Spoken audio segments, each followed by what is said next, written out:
Ito na naman ang mainit na balita mula sa mundo ng politika. Nagulantang ang publiko matapos umugong ang balitang nagwala at naiyak umano si President Coting ng Norte Jr. sa loob ng korte matapos basahan ng hatol na guilty sa kasong isinampa laban sa kanya. Ang eksena mabilis na kumalat sa social media at naging sentro ng usapan ng bayan. Ayon sa mga nakasaksi, biglang tumayo si PBBM mula sa kanyang upuan at napasigaw ng hindi totoo nang marinig ang pagbasa ng desisyong guilty mula sa hukom. Makikita raw sa video footage ang pagtaas ng emosyon ng Pangulo habang pilit niyang ipinaglalaban ang kanyang panig. Sa gitna ng tensyon, napaupo ito at makikitang napaluha habang dinadala ng mga court officer palabas ng korte. Samantala, sari-saring reaksyon naman ang lumabas mula sa publiko. May ilan na nalungkot at naniniwalang inosente ang Pangulo habang ang iba ay nagsasabing ito raw ay panahon ng hustisya. Trending din ang hashtag na hashtag PBBM guilty at hashtag hustisya para sa bayan sa mga social media platforms. Hindi naman nagbigay agad ng opisyal na pahayag ang Malacanang matapos ang desisyon. Sa ngayon, inaasahang magsusumite ng apila ang kampo ni PBBM sa Korte Suprema. Samantala, nakatutok ang sambayanan sa susunod na mga hakbang ng gobyerno at mga institusyon. At yan nga ang mga balitang ating pagkakatutukan at kung bago ka pa lamang sa aking channel ay huwag kakalimutang mag-like, share and subscribe para updated ka sa aming mga bagong balita dito sa Tatak Pinas.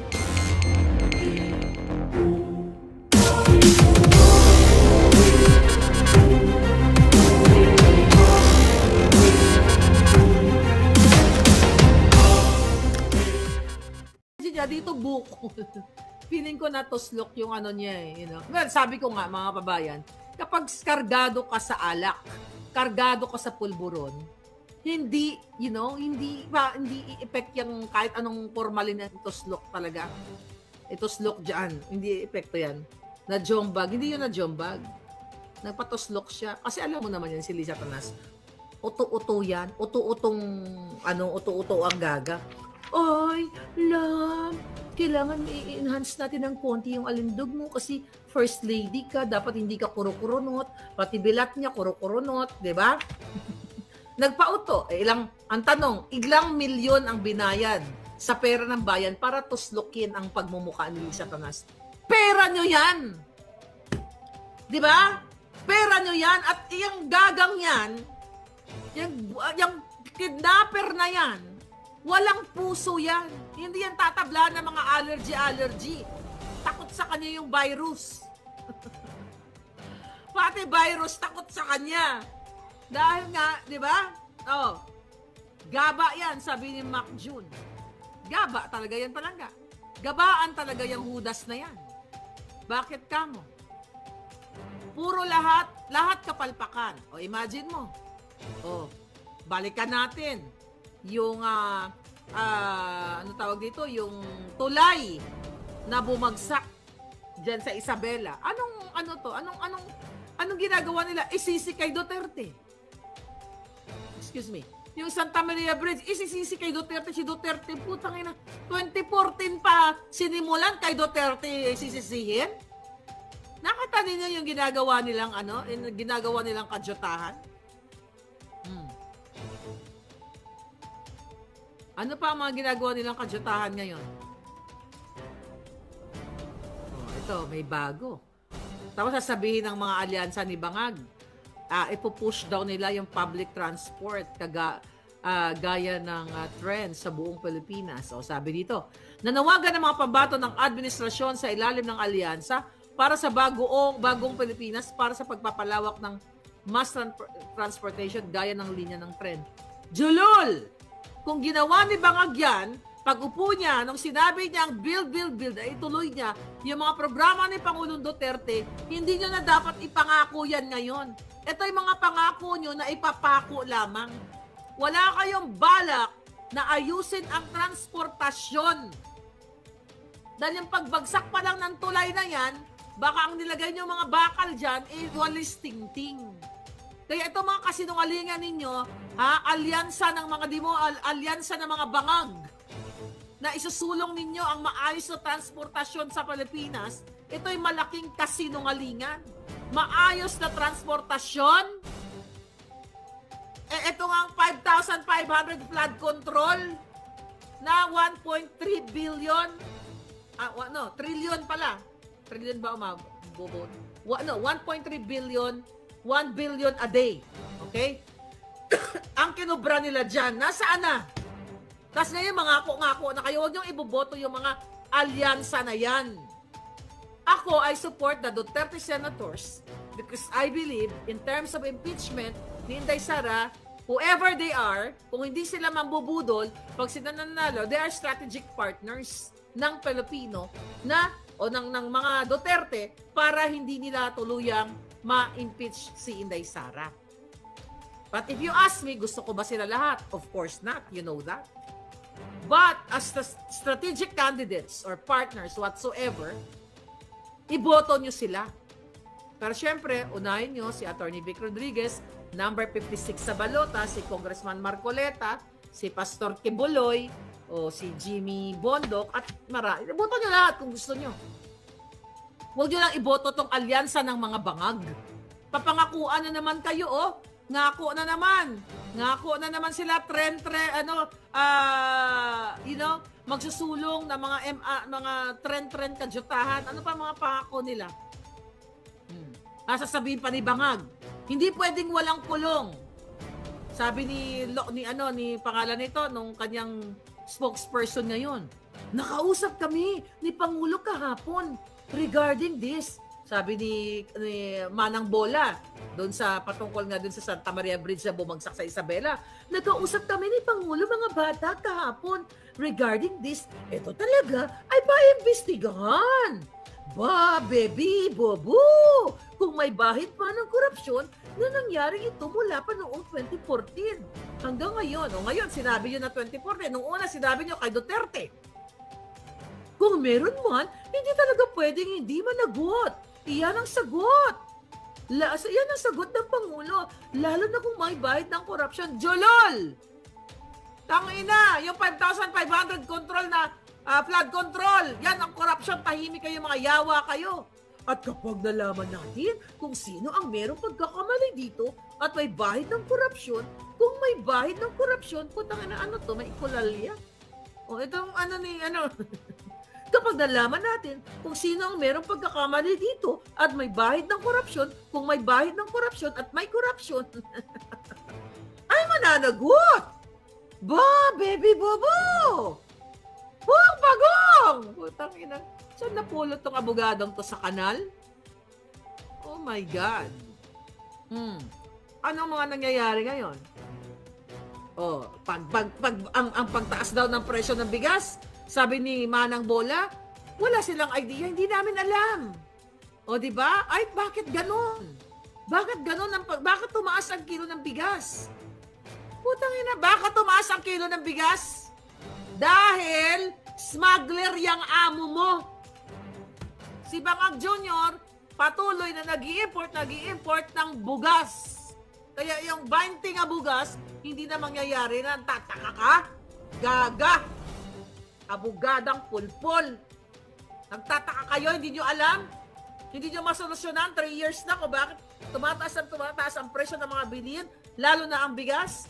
Dahil ang amo mo, si Marcos Jr., si Lisa Panas at ang pamilya niya ay kumakamal ng pera dyan sa Bureau of Customs, sa import-export at sa smuggling business. Julul! Manang Bola, daw gaga ka. Para ka laging kinakalaykay ng asarol.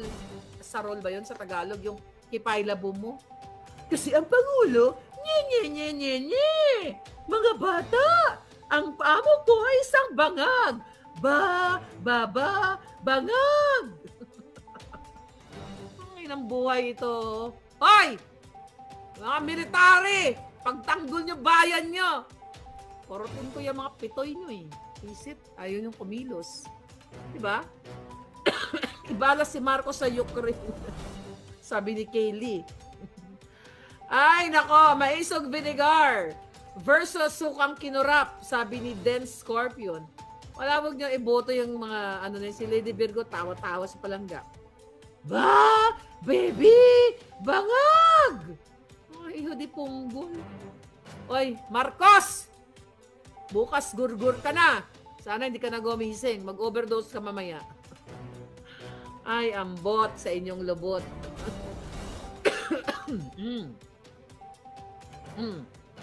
Ano pa? Ano pa ang ginagawa ng mga lokaret? Nasagbibintangan tayo? Tayo ang lokaret? Kailan ako naging lokaret? Hello? Kailan naging lokaret si Marlica? Lokaret lang tayo sa mga pangbubuska sa kanila. Pero ang tunay na lokaret, si Lisa Tanas at ito si Castro, daw gaga. Mga bata! Parang tanga, no? Saan kinuha? Ba't alam mo kasi wala na silang mapulot? Okay, tingnan natin dito. Ano na? Ito pala, may statement daw si Charis. Parinig na natin. Ito, may nag-send. The First Lady woke up this morning. She had a very adverse allergic reaction. So she looks like she got into a fight with Manny Pacquiao. Oh, lol! Oh! May allergic reaction? Gago! Ha? Charis! Sandro! May allergic reaction. Di sana pinatulog mo yung nanay mo, sinaksakan mo ng whiskey at wine para masaya buhay niya. O, sinong fake news na yun? Huwag ka magsinungaling. Tinusok siya ni Dr. A. Gago. Allergic reaction? Nagkaroon ako ng allergic reaction.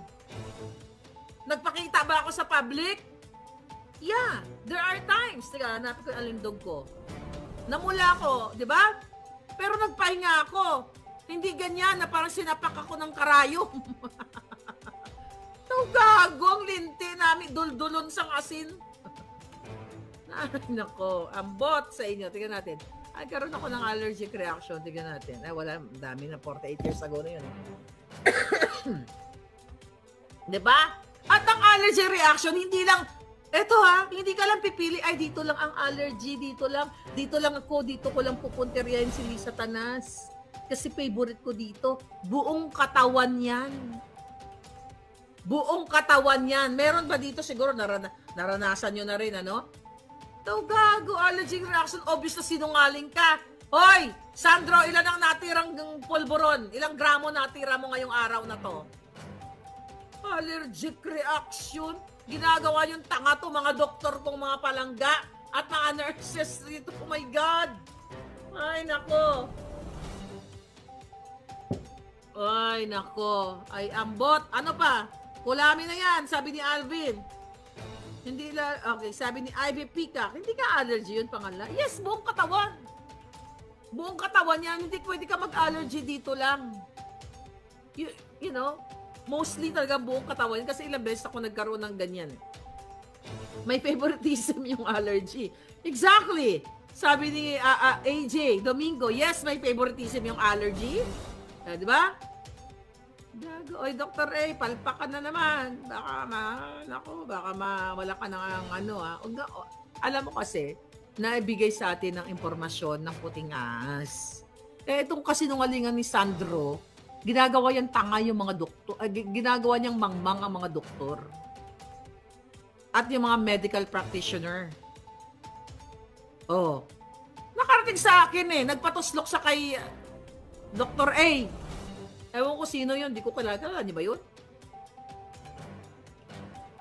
Dahil gusto daw niya matanggal yung mga kuro-kurubot niya. O dahil nga lagi siya nakaharap sa camera, ang itsura niya laging binubuska ni Maharlika. Apektado, tignan mo. Nagpaliwanag. Sabi ko sa inyo Kung gusto mong buwisitin si Lisa Tanas, tirahin mo yung kuro-kurunot niya at yung mga kidnapping issue niya. Lisa, ang pa-injectionan mo yung lat B mo. Baka sakali, para sumikip. Kasi parang kawa na yung lat B mo, daw gaga ang linti. Oh, by the way, bago ko makalimutan. Okay?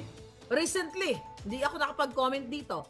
Yung kanyang pinsan dyan sa Guimaras na nahuli, na tumatakbo ng gobernador dahil ng extort ng pera. Di ba? Oh, kamukhang-kamukha niya. Dinideny niya na hindi daw niya kamag-anak, kaya ang dami nilang picture. Di ba? Lahat. Tapos yung recently, yung Sander de la Cruz ba yun? Teka, tignan natin. Recently na nahuli din, na nag-extort din ng pera. Kapalit ng mga posisyon. Tapos sasabihin nila, tignan natin to yung Sander. Okay? Hindi ata ako napag-comment doon. Si Bukangkang, dedo na, yari ka, baka gurgurin ka ni Lisa. Okay? De La Cruz. Oh, Lisa Tanas. Oh, ito. Sander de la Cruz. 2 days ago, hinuli siya, di ba? Oh, ayon dito, nagpiansa na pala. O, nakalaya na si Simeon Sander de la Cruz, dating empleyado ng pamilya ni Marcos Jr. Baka makapaglagak ng piansa. Ayon sa Criminal Investigation and Detection Group, okay, director na si nasunog na parang uling, si Torre, 90,000 daw ang piyansa ni De La Cruz dahil sa kasong estafa. Ngayon, ang paliwanag nila dito, ito daw ay private employee ni Lisa Tanas at ng mga Marcos. Ang tanong, kasi inamin nila na empleyado ito ni Bangag Jr. Kasi ayon sa ating source ay nagkaunsehan sila. Allegedly, hindi na ibibigay ang gusto ni Lisang pera na ine-extort nila sa mga gustong umupo sa gobyerno. Ang tagal ko ng expose yan. Ang question ko sa inyo, private employee ni Lisa Tanas. Paano private employee? Hardinero ba siya? Katulong ba siya sa loob ng bahay? Cook ba siya? Ano ang private employee? Kasi kung private or pinwesto ba siya sa gobyerno, definitely wala. Dahil walang paper trail na siya in-appoint sa anumang posisyon. Ano ang role nitong Sander na ito? So ayon sa Puting Ahas ay allegedly kasabwat ni Lisa Tanas sa pag-extort ng pera. Ilang beses na ba nadamay ang pangalan ni Lisa Tanas sa mga extortion? At later on sa mga balita, sinasabi nilang dinadamit lang daw ang pangalan ni Lisa Tanas. Katulad nung Cacho na yun, Margarita Cacho.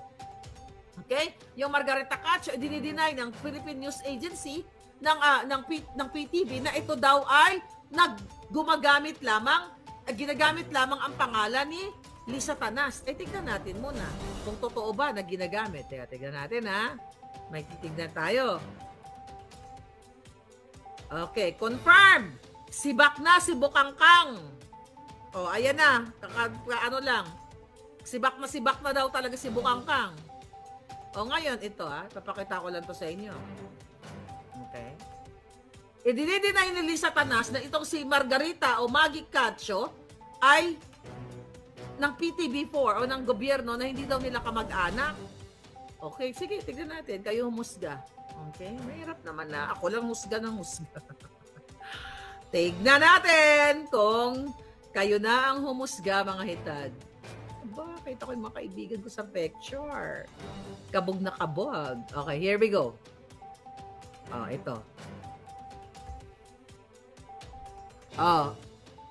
Magkamukha sila para silang pinagbiyak na puwet na may tubol. Diba? Para silang pinagbiyak ng puwet na may tubol. Hati sila doon, kadiri. Buti laglag na si Emerald, sabi ni Shinshin.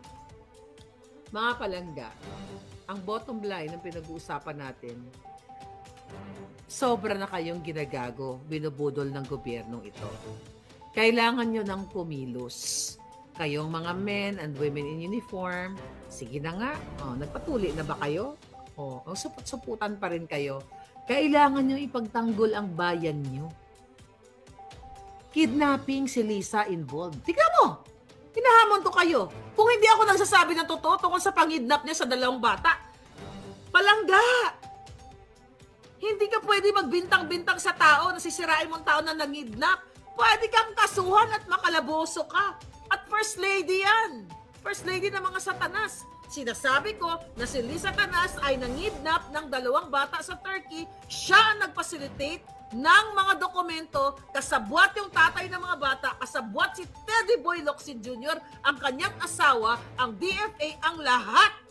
Kung si Maharlika ay nagsisinungaling dito at gagawa lang ako ng kwento dito kasi trip ko lang para panoorin niyo ako, walang gago na magganyan mag-a-accuse ng ganyan kung walang matibay na ebidensya. By the way, abangan ninyo busy pa kasi si Distressed Mother Kasi may mga, na-mention niya kasi yung mga names ng mga bata. So sabi niya sa akin, palangga, wag ko na lang, i-blip na lang natin yung pangalan ng mga anak ko to protect them. So, masyado kasing, kaya buti na lang, di namin kaagad ni-live. Kasi very emotional siya. So, sabi ko, sige, take your time. At pinaward ko sa kanya, sabi ko, just let me know yung timestamp kung ano yung mga sensitive na hindi maapektuhan yung mga anak mo. Yeah! Oh, Lisa Tanas, handa ka na ba? Gago ka!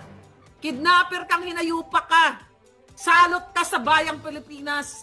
Dapat sa'yo mawala sa mundong ibabaw at magbayad ka sa lahat ng kasalanan mo dahil kulang ang impyerno sa inyong dalawa ni Bangag at ng inyong mga kasabwat sa pambababoy, pangingidna, pang-ismagel, pagnanakaw sa kaba ng bayan at ngayon may pakras-kras ka pa kay John Vic. Hoy, John Vic!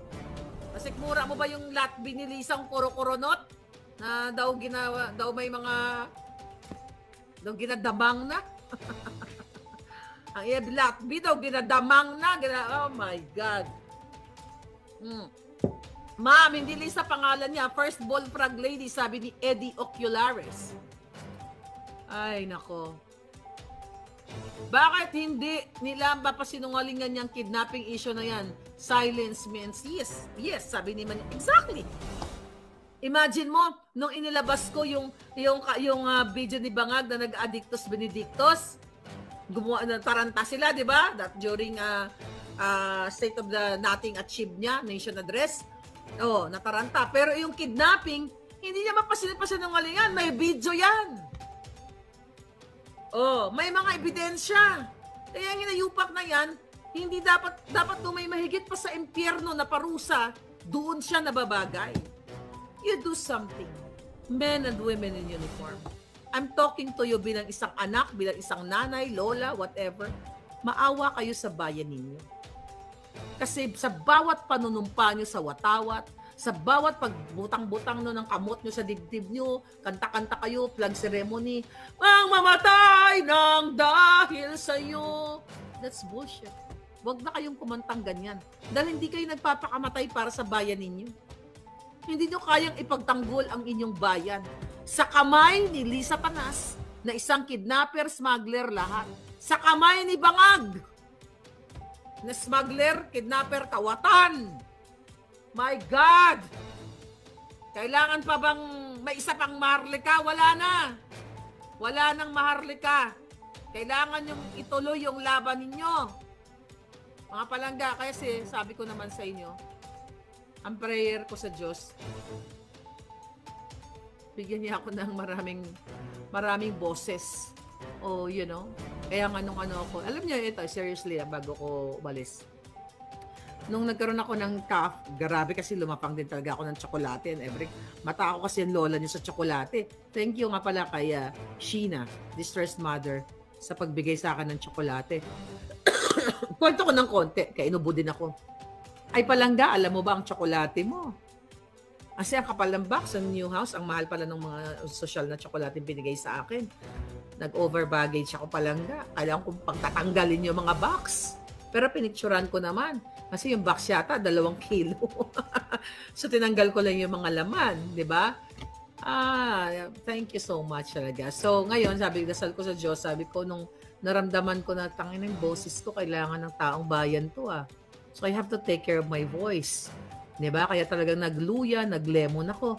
Kasi doon ko naramdaman na gusto kong magmura. Gusto kong marahan. Ang daming issue. Tangin na, hindi ko mamura yung mga baka ng ina. I have to say something. Sabi ko, okay, arrest na lang yung boses ko. But ngayon, balik na uli ang ating alindog. Right? Anyway, this is your Palangga Maharlika. Please subscribe, follow sa ating mga channel and everything. Congratulations hindi ko namalayan, 400,000 na pala tayo sa ating Balljack TV. At syempre ating Maharlika Network, ating Balljackan sa Facebook. Pakipuntahan nyo na lang. Pag may mga text or mga pasabog, punta kayo sa Balljackan at Maharlika Network. Kasi sa YouTube natin, puro video lang. Yung mga text, yung mga screenshots and everything nandoon sa Facebook. Anyway, this is your Palangga Maharlika na maaliwalas ang alindog today. Number 56 sa balota, Attorney Vic Rodriguez. Mwah! Thank you.